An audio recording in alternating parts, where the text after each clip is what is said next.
오늘은 우리가 빌립보서 2장의 말씀을 가지고서 하나님의 말씀을 살펴보도록 하겠습니다. 저번 시간에는 빌립보서 1장을 류 목사님께서 하셨고요.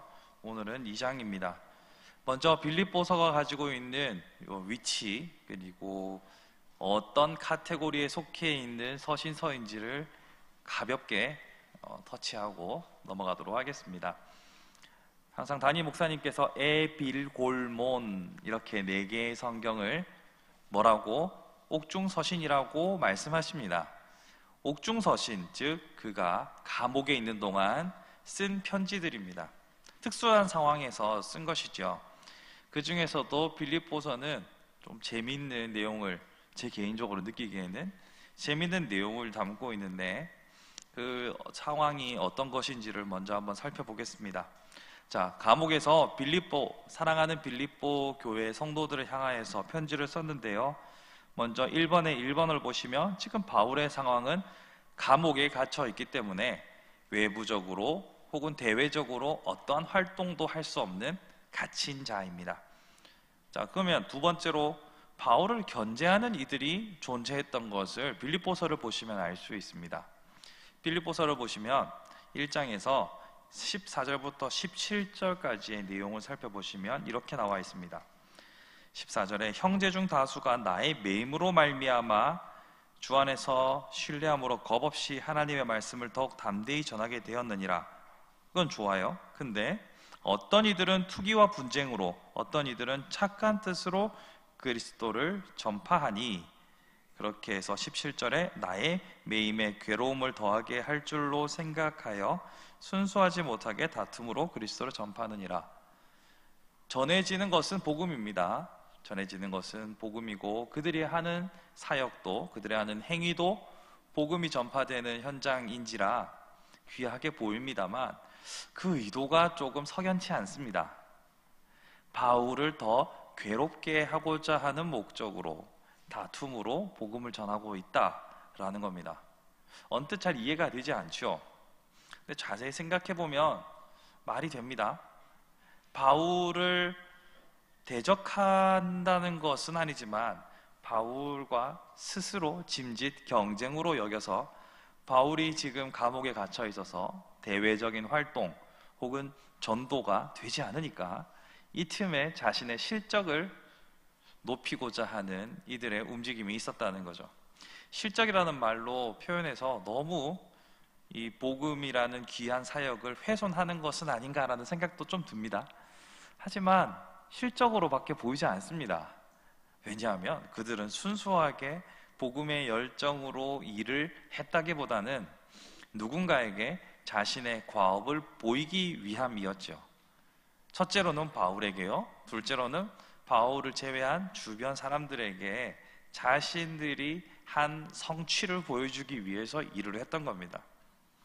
왜 이런 현상이 일어날까요?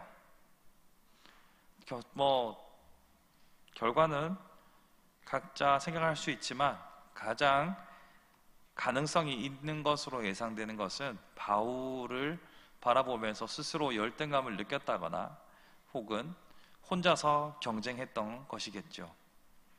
바울은 그들을 향하여서 별로 신경 쓰지 않았을 겁니다. 바울은 어떻게 하면 더 복음을 잘 또 효과적으로 많은 이들에게 전할 것인가에만 몰두했을 겁니다. 즉 그가 바라보았던 것은 영혼의 귀중함이요, 나에게 사명을 주신 하나님만 바라봤습니다. 그런데 이 나머지 사람들은 그 영혼 자체를 바라본 것이 아니라 그들을 복음으로 이끌므로 인해서 얻게 되는 자신들의 명성에 집착했습니다. 어떻게 하다 보니까 제가 마가복음 때 계속 강조했던 외식하는 자들이 곧 이 사람들이라는 것을 알 수 있죠. 바리새인이라고 제가 외식으로 예수님께 책망을 받았던 사람들이 그때에만 존재하는 것이 아니고 또 교회 시대가 되어도 여전히 외식하는 자들은 존재한다는 것을 볼 수 있습니다. 그러면 우리의 삶으로 적용해 보면 오늘날에도 동일하게 이런 사람들이 있을 수 있다는 것을 우리는 잘 압니다. 정말 영혼을 사랑하고 영혼을 중심으로 사역하는 사람들이 많기에 오늘날 우리 교회가 유지하고 있다고 생각합니다. 하지만 그에 못지않게 영혼 자체에 향한 관심이나 아니면 예수 그리스도를 향한 순수한 열정도 있지만 못지않게 자신의 명성과 자신의 명예를 위하여서 열심을 내는 사람도 여전히 존재합니다. 그리고 그런 사람들과 그렇지 않은 사람들의 경계가 명확한 것도 아닙니다. 우리 안에도 때로는 순수한 열정으로 달려가다가도 때로는 누군가가 나를 어떻게 볼 것인가, 다른 사람의 눈에 비치는 나의 모습은 어떨까라는 고민을 하면서 자신도 모르게 외식하는 자가 되어버리는 지경에 빠지기도 합니다. 이 경계선에서 자신을 성찰하는 것, 자신의 상태를 돌아보는 것, 그건 매우 중요합니다. 야, 이거 정말 내가 누군가에게 보이기 위해서 하는 것인지, 아니면 정말 내가 주님이 좋아서 그 영혼에 너무나 귀해서 내가 순수한 마음으로 하고 있는지 돌아봐야 합니다. 사실 100% 순수한 마음이라는 거, 그거 잘 안 됩니다. 여러분이 스스로 생각해봐도 야, 이건 정말 내가 100% 순수하게 하나님을 향한 열정으로만 한 일이다라는 것이 저는 거의 없다고 봅니다. 여러분 교회 올 때 생얼로 안 오시잖아요. 올 때도 있어요. 피곤하고 힘들면 어지간하면 생얼인 척 하면서 내추럴한 메이크업으로 생얼을 가장한 메이크업 이 기술들을 다 장착하고 계시잖아요. 왜 그렇습니까? 왜냐하면 우리는 늘 다른 누군가가 나를 보는 시선을 의식하며 살아가기 때문이에요. 완전히 다른 이의 시선으로부터 자유로운 사람은 없습니다. 저 또한 마찬가지죠. 올라오기 전에 거울 한 번이라도 더 보게 되고, 넥타이를 깔아놓고 뭘 할까 갈등하고 고민하고, 그냥 귀찮은데 넥타이 하지 말까 고민도 하고 막 이렇게 하죠. 우리는 언제나 다른 이들을 의식하며 살아가는 사람들입니다. 그거 부정할 수 없습니다.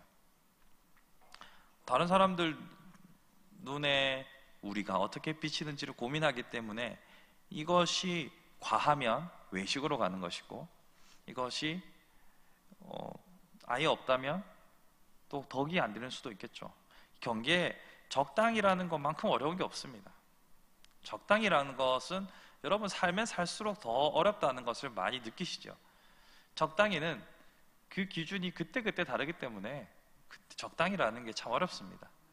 그럼에도 불구하고 우리는 바울을 견제했던 이들과 같은 우를 범하지 않기 위해서는 결국 내 마음이 어떠한 동기로 움직이고 있는가를 살펴보는 수밖에 없죠. 그런 이들을 향하여서 많은 사람들이 염려를 했고 바울한테 얘기한 것으로 보입니다. 그러니까 바울이 잘 알고 있겠죠. 그런 이들을 향한 바울의 평가는 어떠합니까? 18절을 보시면 바울은 이렇게 말합니다. 그러면 무엇이냐? 거칠애로 하나 참으로 하나 무슨 방도로 하든지 전파되는 것은 그리스도니 이로써 나는 기뻐하고 또한 기뻐하리라. 바울은 그 사람들이 여기서 거칠애라고 말한, 제가 저의 아까 표현을 하면 외식으로 하든지 아니면 정말 순수한 열정으로 하든지 이랬거나 저랬거나 복음은 전파되니까 그 자체로 만족스럽지 않느냐라고 말합니다. 자, 이거를 적용해 보면 이것은 개인적인 판단입니다. 여기서 개인적인 판단이라고 말하는 것은 교회가 공적으로 옳지 않은 방법으로 유익하지 않은 방향으로 갈 때에는 공적으로는 문제를 제기하고 교정을 해야겠죠. 그러나 개인과 개인 사이의 문제에 있어서는 우리는 바울과 같은 태도를 취할 필요가 있습니다. 너그러이 이해하는 거죠. 긍정적인, 지금 바울에 반대하는 사람들이 하는 모든 일련의 행동들의 여러 가지 측면이 있을 수 있어요. 근데 바울은 아주 긍정적인 측면을 바라보는 겁니다. 이랬거나 저랬거나 복음이 전해지니까 그것이 유익하지 않느냐, 이것은 아주 정말 긍정적으로 평가를 한 겁니다. 정말 공적으로 판단을 한다면 그들이 다툼으로 한다는 것은 본인에게는 유익하지 않다. 복음은 전해지지만 개인의 영성에는 치명적이다라고 평가하고 돌보는 것이 맞습니다. 그렇지만 지금 이 상황에서 바울이 대하는 개인적인 태도는 긍정적인 측면에 집중함으로 마음의 상처를 안 입는 거예요. 여러분, 이런 태도는 여러분에게 매우 유익합니다. 여러분들은 대적이 얼마나 있으신지요? 없을 수도 있어요. 그렇다고 아예 없지는 않을 겁니다. 적이 없는 사람은 없습니다. 저에게 있어서도 저를 보면 아유 목사님 하고 반갑게 인사하지만 속으로 무슨 얘기하는지 제가 뭐 알 바가 뭡니까? 모르죠. 제가 또 본디 인상이 또 이렇게 날카로워가지고 괜히 오해하시고 괜히 상처받으시는 분들이 참 많았어요. 함께하는 교회는 그런 분들이 별로 없을 텐데 우리 함께하는 교회 성도 여러분들은 다 어느 정도 한 인상 하시기 때문에 제가 좀 묻히는 감이 있어요. 근데 이전에 교회에서는 저 오해를 많이 받았습니다.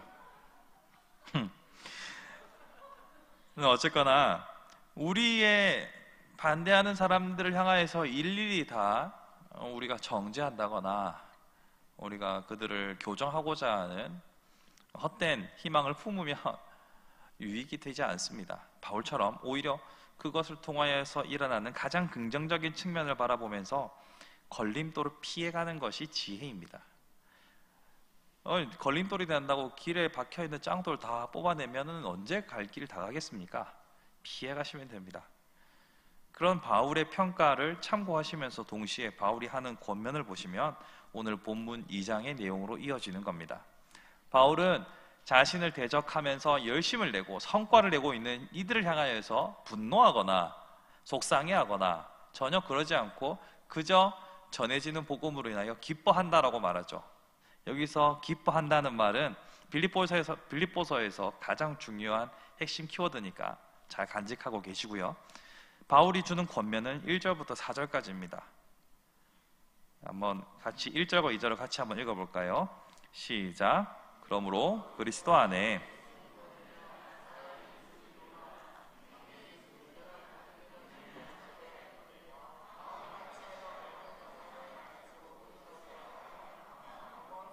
자, 여기 보시면 핵심 키워드는 한 마음을 품어입니다.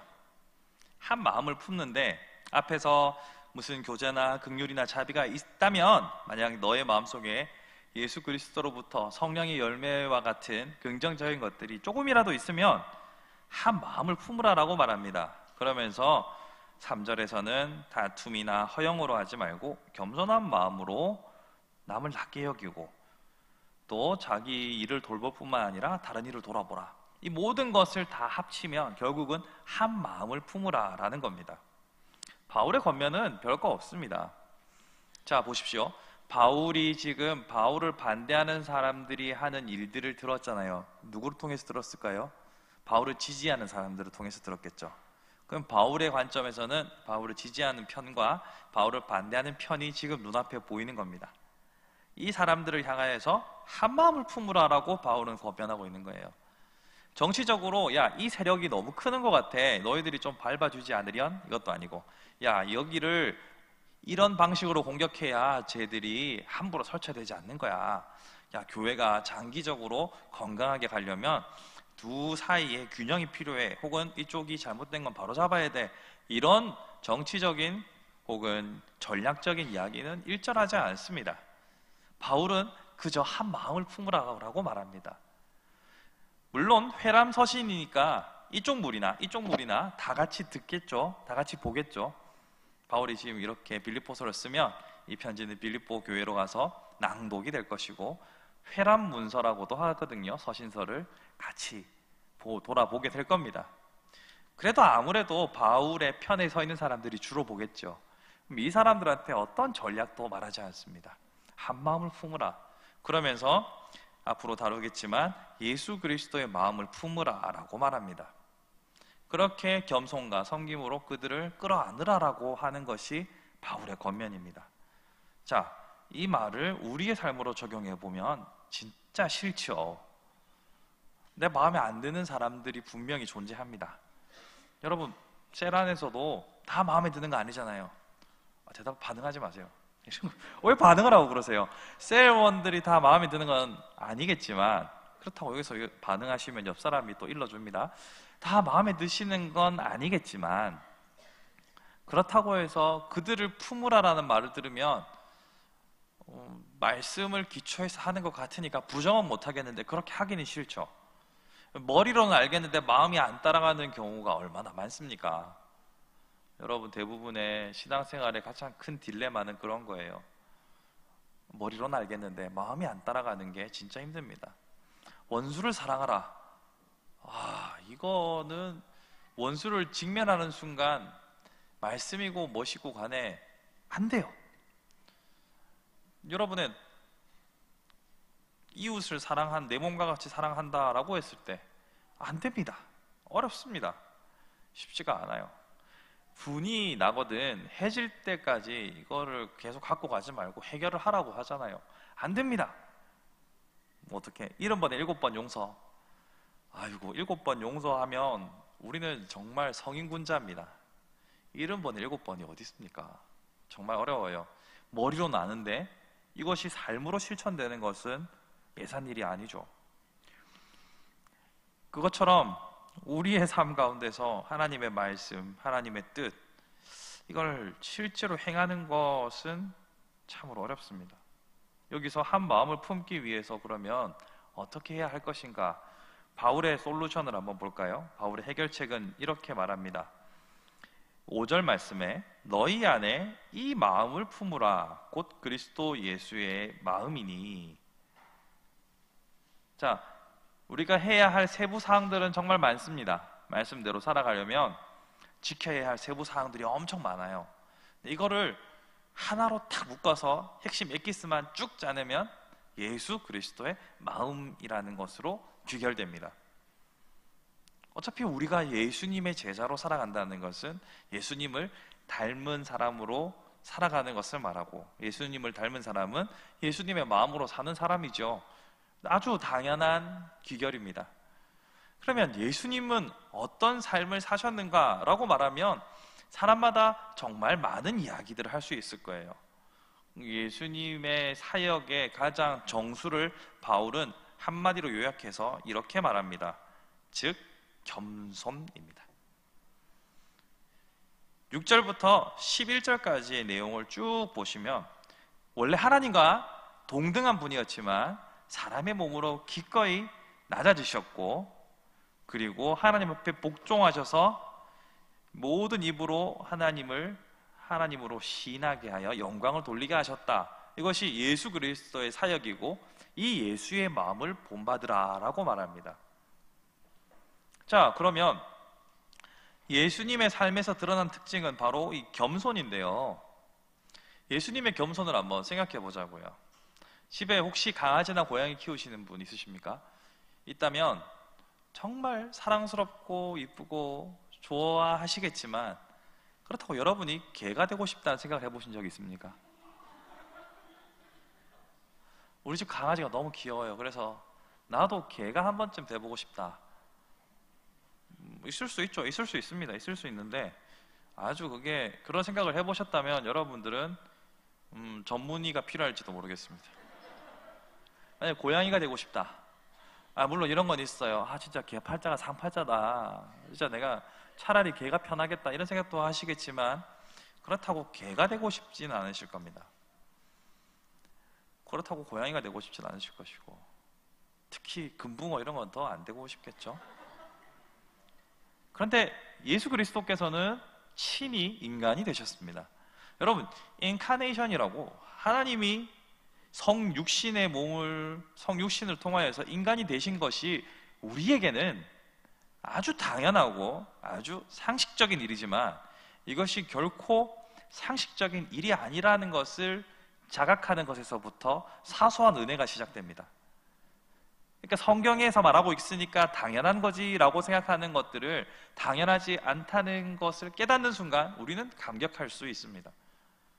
예수 그리스도의 십자가가 우리에겐 당연한 것이지만 예수님이 왜 하필 나를 위해서 죽어야만 하셨는가라는 의문을 가지는 순간 그분의 사랑의 크기가 어느 정도 짐작이 되는 것이죠.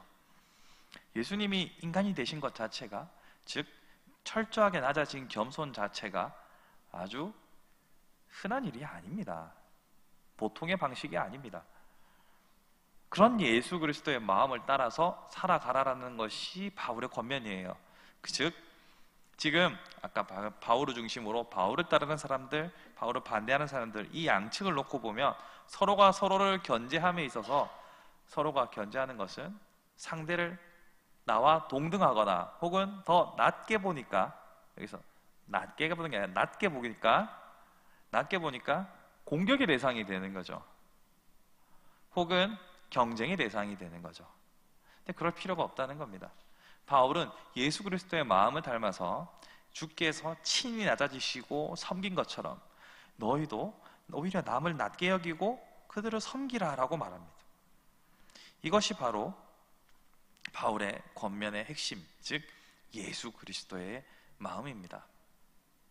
그러면 어떻게 해야 예수 그리스도의 마음을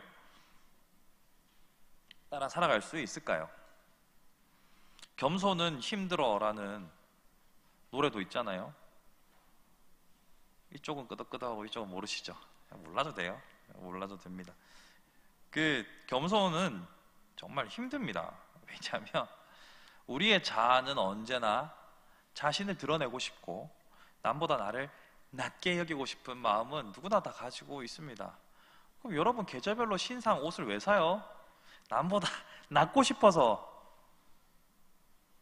남을 섬기기 위해서 신상 옷을 사시는 분 있습니까? 그런 분들은 저한테 말씀해 주시면 제가 개인적으로 사과를 드리고요.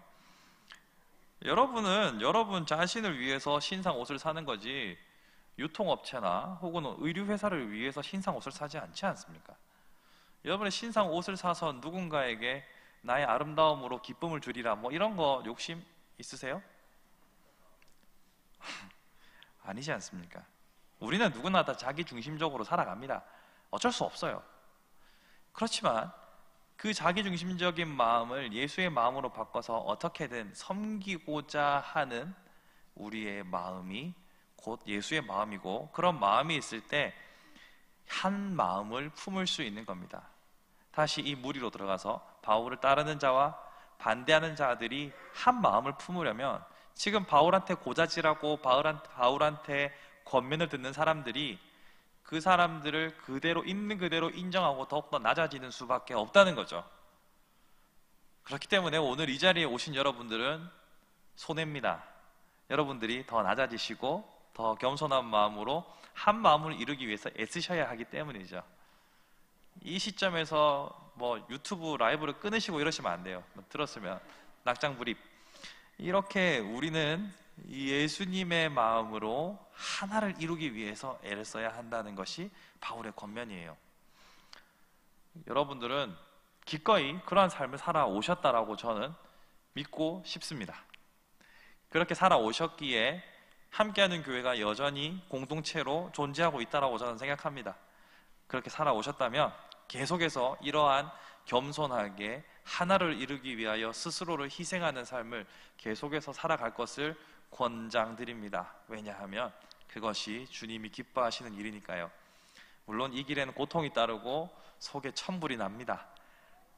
제가 다 위로는 못 해드리겠습니다. 하지만 우리 아버지 하나님께서 반드시 갚으실 것이고, 한 몸을 이루기 위하여 애쓴 것을 주께서 절대 모른다 하시지 않으실 겁니다. 기꺼이 그 길을 걸어가시면서 하나를 이루며 하나님의 나라의 영광을 드러내는, 그래서 예수 그리스도께서 하신 것처럼 하나님 아버지께 영광을 돌리게 하는 삶을 살아가는 여러분이 되었으면 좋겠습니다. 자, 그럼 이어서 하나님께서 그러면 일하시는 방법이라고 13절부터의 내용을 말하고 있는데요. 지금 예수 그리스도의 마음을 품는 방법을 다시 한번 살펴볼 건데요. 예수님의 마음을 품으려면 예수님을 첫째로 알아야 되고 예수님의 길을 따라가야 합니다. 그런데 그게 하고 싶지가 않을 때가 있어요. 겸손하고 희생하고 그런 삶을 살고 싶지 않을 때도 있단 말이에요. 그러나 하나님께서는 야, 너 왜 그렇게 안 살아? 너 왜 시킨 대로 안 해? 이렇게 하시는 분이 아니다라는 것을 지금 바울이 말합니다. 지금 바울을 따르는 사람들한테 바울이 이런 말을 하면, 즉 예수님처럼 니들이 오히려 더 섬겨라, 한 몸을 이뤄라 라고 말하면 누군가는 또 내심 싫어하고 투덜거릴 수도 있어요. 나라도 그럴 겁니다. 그런데 지금 바울이 그러면서 어떻게 하면 예수의 마음으로 살아갈 수 있느냐 하면 하나님이 일하시는 방법을 설명해줘요. 하나님이 일하시는 방법은 이와 같습니다. 너희 안에 행하시는 이는 하나님이시니 자기의 기쁘신 뜻을 위하여 너희에게 소원을 두고 행하게 하시나니. 내가 죽어도 저 사람 섬기기 싫고 죽어도 용서하기 싫어요. 그런 내 마음은 이미 확정되고 또 확정되었는데 어느 날 갑자기 하나님께서 마음에 감동을 주셔가지고 섬기게 하세요. 평소에 내 마음 같아서는 저것을 때려 죽여도 속이 시원치 않은데 섬겨야겠다, 저 사람의 허물을 내가 덮어줘야겠다라는 마음이 어느 순간 들 때가 있습니다. 그렇게 하나님께서는 우리의 마음을 감동하는 방식으로 일하시기를 기뻐하는 분이라는 겁니다. 그러면 하나님께서 우리의 마음을 감동하게 하시는 순간들이 사실은 시도 때도 없긴 한데 주로 나타나는 시간이 있어요. 언제냐면 기도할 때입니다. 기도할 때 하나님께서는 우리의 마음 가운데 이런 소원을 더 많이 심어주세요. 확률적으로. 여러분이 평소에 길을 걸어가다가 갑자기 하나님의 감동을 받아서 뭔가를 하는 일은 잘 없습니다. 아예 없다는 건 아니지만 잘 없습니다. 아까 제가 처음 수요 성경대학 시작할 때 통성기도의 제목으로 우리가 언제나 늘 하나님을 묵상하며 그분을 중심으로 살지 않는다, 그러니까 조금 더 하나님을 중심으로 살아가자고 기도했죠. 그게 바로 이 말입니다. 우리는 일상에서 언제나 하나님과 연관해서 모든 일들을 다 생각하는 것이 가장 이상적이고, 때로는 하나님과 상관없이 우리가 살아갈 때도 있어요. 그런데 기도하는 시간은 오롯이 하나님께만 집중되어 있는 시간입니다. 기도의 내용을 누구한테 얘기합니까? 하나님께 하잖아요.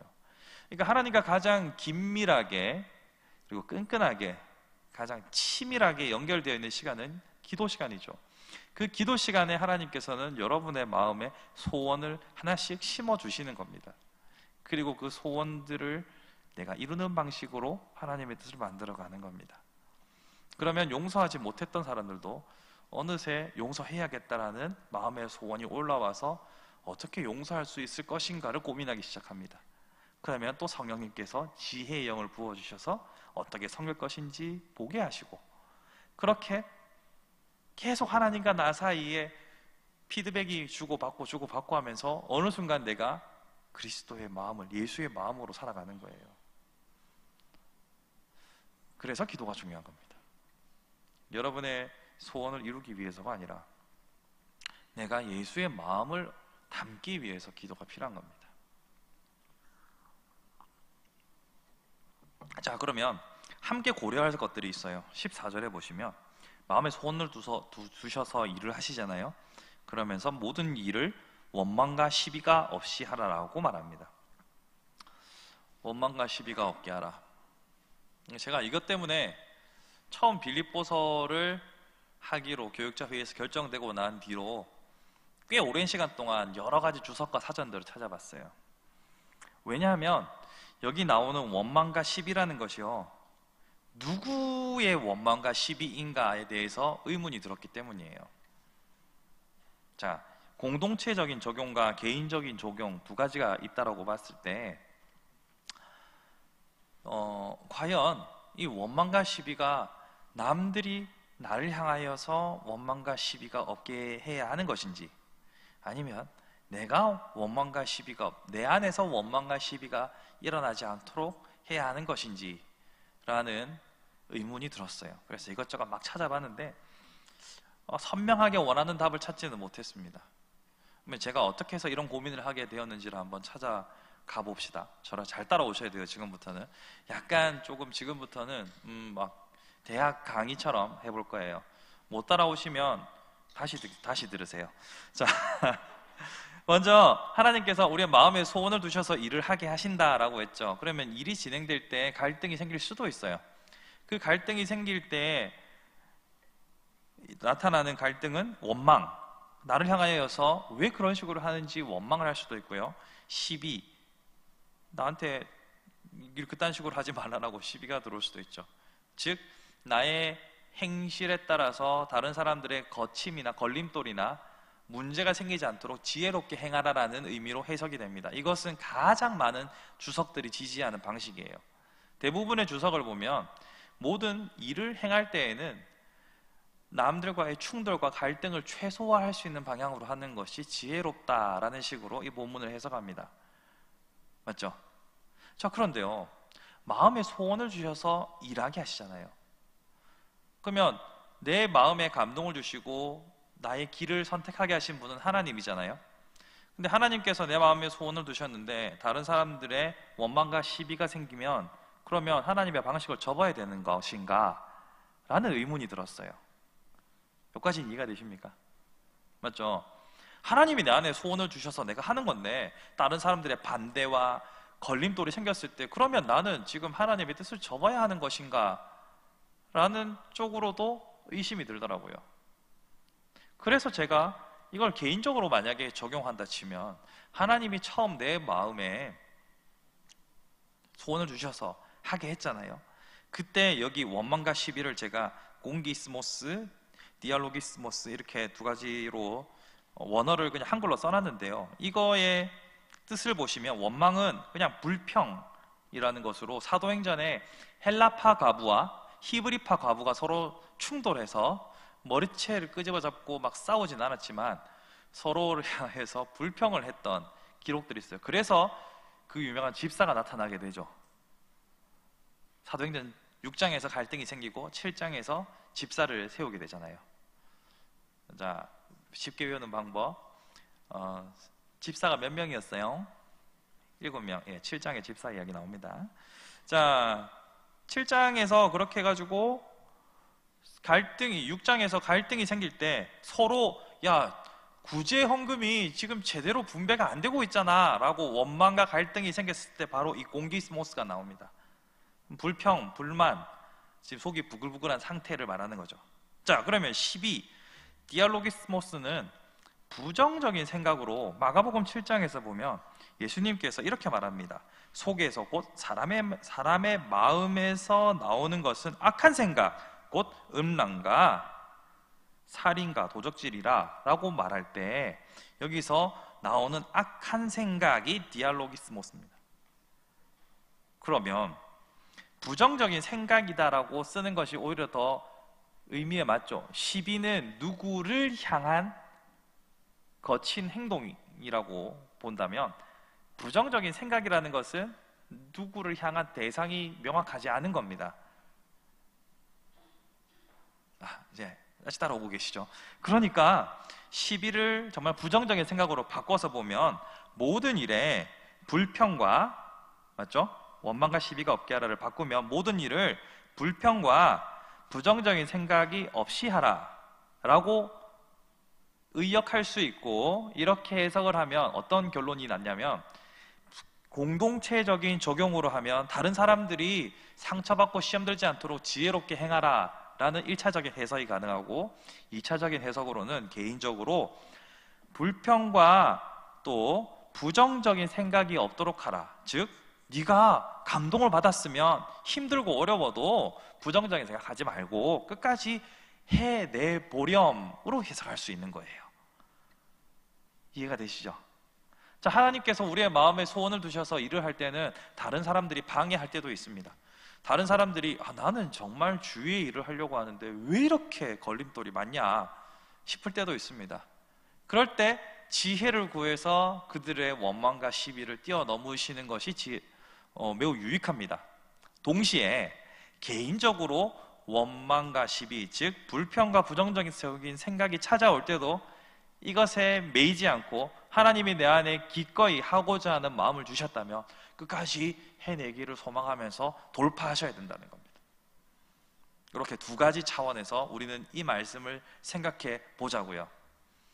여러분, 하나님이 우리의 마음에 정말 좋은 소원을 주셔서 나는 공동체에 유익하게 하려고 막 했는데 원망과 시비가 생길 때도 있지요. 오해받을 때도 있고, 그럴 때도 돌파하셔야 되고, 내가 진짜 좋은 의도로 가지고 하려고 하는데 내 마음속에서 부정적인 생각이나 의심이 들 때도 여러분들은 하나님께서 주신 마음의 소원이라면, 그리고 그 소원이 말씀에 근거해서 합당하다면 포기하지 마시고 불평하지 마시고 계속해서 그 길을 가야 합니다. 다시 앞으로 연결해 보면 바울이 나를 반대하는 사람들이 열심히 영업을 뛰고 있지만 전해지는 것은 복음이니까 오케이, 아주 긍정적으로 바라봤잖아요. 이런 태도가 우리에게는 필요합니다. 뭐 그랬거나 저랬거나 교회가 건강하게 돌아가면 되는 거지, 그랬거나 저랬거나 뭐 사람이 살면 되는 거지 라고 긍정적으로 생각하면서 계속 우리는 우리의 길을 걸어가야 합니다. 우리는 마음에 소원이 생기고 마음의 결단을 했다 할지라도 뭔가 걸림돌이 생기면 너무 힘들어요. 다른 사람을 통해서 걸리든지 내가 스스로 내 발에 걸리든지 뭔가 걸리면 정말 힘듭니다. 하나님 이거 뭐 나도 차고 하는 겁니까? 내가 하나님 말씀대로 좀 살아보려고 하는데 뭐 이렇게 걸기적거리는 게 맞나요? 라고 하늘을 향해 삿대질을 하십시오. 뭐 그것도 기도니까 하시면 유익합니다. 어쨌거나 삿대질도 한두 번이지 자꾸 그러면 힘 빠지잖아요. 그래도 그렇게 가는 것이 성도의 인생이다라는 것을 오늘 우리는 본문을 통해서 알 수 있어요. 그래서 여러분의 삶 가운데 걸림돌들이 나타나도 너무 거기에 매이지 마십시오. 걸림돌에 묵상하면, 제가 아까 말씀드렸잖아요. 길 걸어가다가 돌뿌리 하나하나 다 뽑지 말고 건너갈 거면 건너뛰십시오. 내가 바로 굴러온 돌이다 이러면서 막 박힌 돌 빼려고 하지 마시고 그냥 묵묵히 나의 길을 걸어가는 것이 중요합니다. 사람한테 일일이 다 상처받으면 자기 손해입니다. 여러분, 상처를 받는다라고 보통 말하죠. 그럼 받지 마십시오. 주는 걸 안 받으면 안 받는 겁니다. 맞죠? 상처를 저 사람은 주려고 준 것도 아니지만 어떻게 주게 되었어요. 그럼 내가 나도 안 받을게 이러면 안 받는 거예요. 말장난 같죠? 근데 이거 참 유익합니다. 해보세요. 누군가가 속을 후벼 파고 정말 미치고 팔짝 뛰게 만들 때도요, 그래 나도 나 안 받을란다 이렇게 하면, 이렇게 말이라도 한번 해보면 좀 낫습니다. 너도 이렇게 하세요. 자, 그러면 이렇게 내 마음에 소원을 두시고 일하시는 분을 따라서 살아가면 일의 결과가 어떻게 되느냐면 바로 15절부터 18절까지의 내용이에요. 이는 너희가 흠이 없고 순전하여 어그러지고 거스르는 세대 가운데서 하나님의 흠 없는 자녀로 세상에서 그들 가운데 빛들로 나타나며 생명의 말씀을 밝혀 나의 다름질이 헛되지 아니하고 수고도 헛되지 아니하므로 그리스도의 날에 내가 자랑할 것이 있게 하려 함이라. 바울 특유의 표현 방식인데요, 바울은 좀 약간 장황하게 이야기해요. 보통 이렇게 한 문장을 길게 쓰면 좋은 글이 아니다라고 우리는 글쟁이들은 그렇게 평가를 하지만, 바울은 워낙 수려하고 이 당시의 표현 방식이 이래서 좀 길지만 간단하게 요약하면 이렇습니다. 흠 없고 순전한 자로 세상 가운데 빛으로 살면 칭찬받는다, 이 말입니다. 흠 없는 자녀로 세상의 빛이 되어야 한다. 우리는 다 빛이라고 또 소금이라고 예수께서는 가르쳐 주셨죠. 근데 빛도 빛 나름이죠. 빛도 빛 나름입니다. 이게 몇 럭스인지에 따라서 빛도 퀄리티가 있고요, 소금도 나름의 퀄리티가 있습니다. 근데 성경은 그렇게 빛이 얼마나 큰지, 얼마나 좋은 소금인지, 이것이 죽염인지 천일염인지 아니면 그냥 소금인지 아니면 허브 솔트인지 이런 거 안 묻습니다. 이게 LED인지 그냥 필라멘트 전구인지 안 묻습니다. 빛이 있느냐 없느냐의 유무를 따지는 거고 소금의 맛이 있느냐 없느냐를 따집니다. 근데 여기서는 빛이 돼요, 빛들로 나타내며, 그럼 반대로 하면 빛이 없다는 거예요. 그러니까 흠없는 자녀가 안 되면 빛이 없다는 거예요. 근데 우리는 흠이 있는 자들이란 말이에요. 이 둘 사이의 갈등을 해결해야 돼요. 목사님, 저는 흠 없는 자인데 어찌 그리 말씀하십니까? 이렇게 하시는 분도 없으리라 확신합니다. 그렇죠? 우리는 흠이 있어요. 그러면 어떻게 이 문제를 해결할 것인가? 결국 그리스도를 닮아가는 수밖에 없어요. 그리스도께서 하신 일이 뭡니까? 죄를 사하신 거죠. 그러니까 그분의 속죄, 구원의 은총을 날마다 기억하면서 날마다 우리의 죄의 문제를 해결하지 않으면 빛이 안 되는 거죠. 여러분 스스로 흠이 없는 사람이 있습니까? 흠 많잖아요. 흠 많지만 세상에 빛이 되기 위해서는 흠 없는 자로 살아가야 되는 거예요. 그러기 위해서 날마다 그리스도와 연합하는 수밖에 없죠. 그리스도와 날마다 연합하는 자라야만 빛이 됩니다. 자, 그러면 이렇게 흠이 없는 자가 되어서, 즉 날마다 예수 그리스도 앞에서 자신을 통회하고 자복하고 연합된 자로서 살아가면 세상에 빛이 된다라고 말하는데, 이것을 메시지 성경은 이렇게 말합니다. 흠 없이 세상 속으로 들어가 이 더럽고 타락한 사회에 맑은 공기를 불어 넣으십시오. 유진 피터슨이 메시지 성경을 만들기 시작했던 시점이 2000년대 초반이라고 치면 그때보다 이 말은 더욱더 우리에게 설득력이 있습니다. 왜냐하면 우리는 미세먼지 속에 살아가거든요. 그래서 맑은 공기를 불어넣는다는 것이 얼마나 피부에 와닿는지 모릅니다. 여러분 집에 공청기 하나씩은 다 갖고 계시잖아요? 없을 수도 있지만 왜 드립니까? 그나마 맑은 공기를 찾으려고. 제가 들어보니까 아파트 이런 거 구할 때 숲세권이라는 말도 있대요. 요새는 산이 가깝고 공기가 좋은 이런 아파트가 또 프리미엄이 많이 붙는다고 하던데, 숲세권. 왜 그 산을 찾아갑니까? 맑은 공기. 여러분, 이 미세먼지 가득한 이 한국 땅에 맑은 프레시 에어가 여러분이 될 수 있는 길은 바로 여러분이 예수 그리스도와 연합하여 흠없는 자로 사는 길입니다. 사실 빛과 소금은 우리가 많이 들어서 알아요. 어두운 세상을 밝히고 썩지 않게 소금으로 살아가는 거, 이것도 참 와닿는 표현이지만 사실 요즘 시대에는 이것보다 이게 더 와닿는 것 같아요. 맑은 공기로. 유진 피터슨의 번역을 참 흥미롭습니다. 물론 원어를 아무리 뒤져봐도 맑은 공기 이런 거 안 나오더라고요. 의역입니다. 의역. 피터슨의 해석이죠. 근데 저는 이게 참 맞다고 생각합니다. 동의할 수 있는 해석이라고 생각합니다. 여러분이 그런 맑은 공기로 살아가야 합니다. 여러분, 그런 맑은 공기가 되지 않으면 사실 여러분의 존재 가치는 별로 없습니다. 그렇지 않습니까? 우리가 세상에 계속해서 존재해야 하는 이유, 예수 그리스도를 믿고 천국 가면 그게 최상인데, 계속해서 이 땅에서 존재하는 이유, 그것은 바로 여러분이 빛이요 소금이요 맑은 공기로 이 타락한 세상 가운데 영향력을 끼쳐서 궁극적으로는 그리스도께서 그리하셨던 것처럼 아버지께 영광을 돌리게 하는, 11절 말씀에 나타나는 아버지께 영광을 돌리게 하는 삶을 살기 위해서 우리는 이 땅에 존재하는 겁니다. 그렇기 때문에 여러분은 날마다 예수 그리스도를 연합하는 것, 예수 그리스도의 마음을 품는 것, 이것을 궁극적인 목표로 삼아야 합니다. 그래서 옛날에 그 예수님이라면 어떻게 하셨을까라는 책이 엄청나게 많이 팔렸거든요. 근데 그 책 읽어보면 막 예배 중간에 가난한 거린이 들어왔는데 이 사람들 어떻게 대하는지 막 사람들이 웅성웅성하고 있을 때 저자는 예수님이라면 저 사람 어떻게 대하셨을까 막 이런 소드들이 있고 막 그런 책이거든요. 그 책을 제가 고등학교 때 처음 보고 나서 책 내용은 기억이 별로 안 나고 맨날 제목이 생각나는 겁니다. 예수님이라면 어떻게 하셨을까? 예수님이라면 어떻게 하셨을까? 어떤 때는 답을 모르겠어요.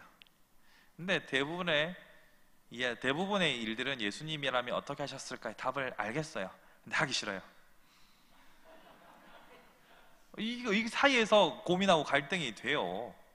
근데 우리 주님은요, 그렇게 고민하는 사람들을 기뻐하실 겁니다. 여러분의 자녀들이 꼭 여러분이 시키는 대로, 여러분이 원하는 대로 제대로 다 안 한다 하더라도 그래도 내가 부모라고 내 말을 듣고 조금 고민하는 모습을 보는 것, 그 자체가 기쁨이지 않습니까? 만족이 안 되십니까? 만족하셔야 됩니다. 어디 뭐 자녀가 내 마음대로 됩니까? 그래도 내가 부모라고 내 말을 조금이라도 경청하고 어떻게든 해보려고 애쓰는 것 자체가 예쁘잖아요. 하나님은 그걸 통해서 그게 너야 라고 보여주시는 거라고 생각해요.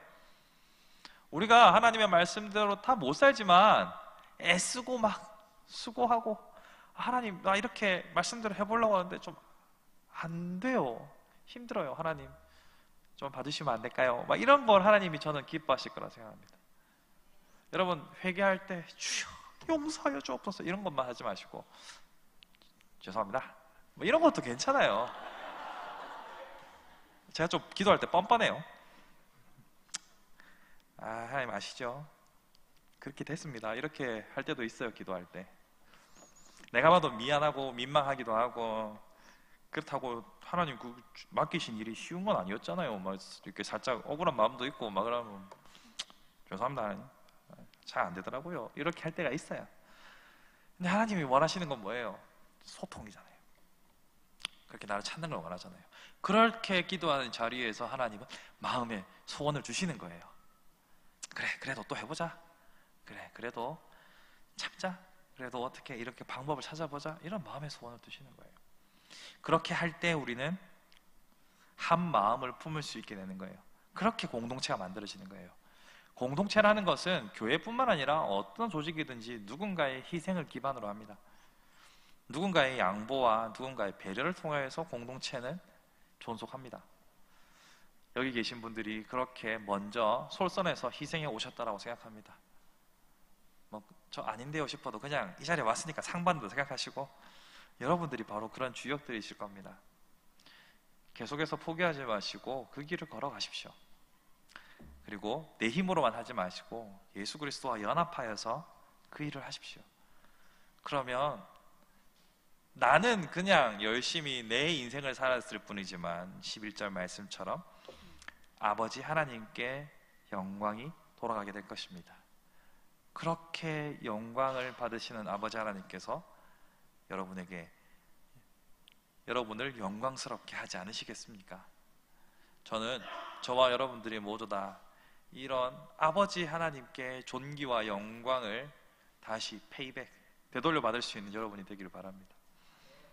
자, 이제 9시인데요 그러면 많이 남았죠? 근데 뭐 없어요. 뒤에는 디모데 관해서 추천하는 글이고요, 에바브로디도에 대해서 추천하는 글입니다. 둘의 공통점은 겁나 열심히 살았습니다. 디모데는 아버지를 따르듯이 바울을 따랐다. 이거 안 와닿죠? 어느 아들이 아버지한테 얼마나 잘하길래, 요새는 아들처럼 하는 것보다 부하 직원처럼 해주는 게 더 좋을 수도 있어요. 문화적인 차이와 시대적인 차이가 있을 수 있습니다만 어쨌거나 디모데는 열심히 바울을 섬겼던 사람이고, 에바브로디도는 또 정말 뜨겁게 열정적으로 자신들의 교회 성도들을 사랑했던 사람이라는 이야기로 나옵니다. 그러니까 뒷부분은 그냥 추천서라고 보시면 돼요. 권면이고. 그러면 우리가 중점적으로 봐야 하는 건 1절부터 18절 내용입니다. 그래서 오늘의 강의를 정리하면 이와 같습니다. 바울이 처한 상황에서 반대파들에 대해서 분노할 수도 있었습니다. 하지만 바울을 동조하는 사람들의 이 부추김에 흔들리지 않았고, 생각해보세요. 바울이 있고요, 바울을 따르는 자가 있고 반대가 있잖아요. 근데 바울을 반대하는 사람들이 바울한테 저 사람들 막 저랬어요 미절고절 얘기하면 바울도 마음이 동해가지고 바울을 따르는 사람들이랑 마음이 꿍짝꿍짝 해갖고 함께 물고 뜯고 씹고 할 수도 있어요. 이거 아주 인간적이지 않습니까? 그럴 수 있지만 바울은 그러지 않았습니다. 아니야, 큰 그림을 봐. 그리고 너희들이 먼저 이들을 섬겨. 자기들이 열등감에 쌓여 있으니까 너희들을 경쟁적으로 하지 않니? 우리가 그들과 경쟁할 이유가 무엇이냐? 라고 하면서 품으라고 하죠. 그리고 예수 그리스도의 마음을 따라서 겸손히 섬기라고 합니다. 그러면서 예수께서 우리에게 일을 하시게 하는 방법은 마음의 소원을 주시는 방법이고, 그 마음의 소원을 따라서 외부적인 걸림돌이든지 내적인 걸림돌들이든지 다 돌파하여 세상의 빛으로, 소금으로, 피터슨의 말처럼 맑은 공기로 살아가라는 것이 오늘 내용이 답니다. 이 간단한 걸 이렇게 길게 했어요. 제가 실력이 없어가지고 더 짧게 해야 되는데 뭐 빨리 맞추라고. 그렇습니다. 그래서 저는 오늘 이 본문을 통하여서 여러분들이 한 가지를 꼭 기억했으면 좋겠습니다. 내 마음의 소원을 주시는 시간이 언제일까를 한번 생각해 봅시다. 여러분, 언제 여러분의 마음에 결심과 결단이 많이 생깁니까? 물론 예배 시간에, 예배할 때 우리 교회는 찬양 시간이 길잖아요. 기도회도 길고 그때 결단이 많이 생기기도 해요. 왜냐하면 앞에 말씀 받고 기도하니까 그때 결단이 많이 생기기도 해요. 자, 그런데 그거는 어떤 의미에서 보면 물론 좋은 겁니다. 좋은 건데 어떤 의미에서 보면 수동적인 거예요. 이 자리에 와서 분위기에 확 끌려가니까 어떻게 보면 수동적인 거일 수도 있어요. 근데 개인적으로 기도의 시간을 가지고 하나님과 만나는 건 매우 능동적인 거예요. 그렇죠. 오늘 교회 가기 싫은데 뭐 빠지면 욕먹을 것 같고 일단은 가자 해서 갔다가 은혜 확 받고 오는 경우도 있잖아요. 매우 이건 수동적인 거예요. 근데 능동적으로 내가 하나님을 찾는다. 뭐가 더 아비의 심정으로, 어미의 심정으로 뭐가 더 기쁠 건지 한번 생각해 보자고요. 뭐가 더 좋을 것 같아요? 답은 명백하죠.